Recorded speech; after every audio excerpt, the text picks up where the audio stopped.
Nagsagawa ang Isabela Police Provincial Office ng isang makabuluhan at makasaysayang pinning of ranks at oath-taking ceremony para sa mga newly promoted police non-commissioned officers bilang pagkilala sa kanilang sipag, dedikasyon at tapat na paglilingkod sa hanay ng kapulisan kahapon, ika-15 ng Disyembre nitong taon.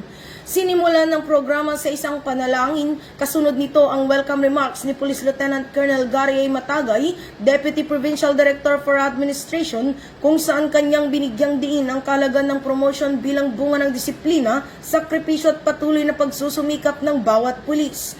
Isinagawa ang pagbasa ng promotion orders at presentasyon ng mga promotees bago ang blessing of rank insignia bilang simbolo ng moral at spiritual na gabay sa mga bagong responsibilidad na kaakibat ng promosyon.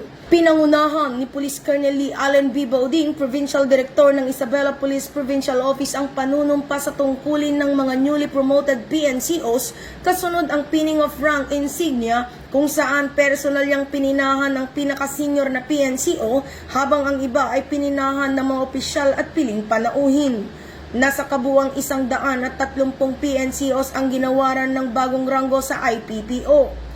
Binigyang diin ni Police Colonel Allen B. Bauding na ang promotion ay hindi lamang gantimpala sa nakaraang pagsisikap, kundi isang mas mataas na antas ng pananagutan sa paglilingkod sa mamamayan.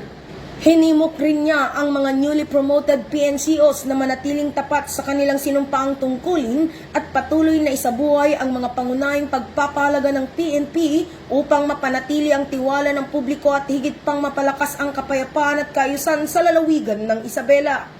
Ang aktibidad ay patunay ng patuloy na pagsisikap ng PNP Isabela na kilalanin ang kahusayan ng mga pulis at palakasin ang moral na hanay sa pamamagitan ng makabuluhang promosyon at profesional na pag-unlad.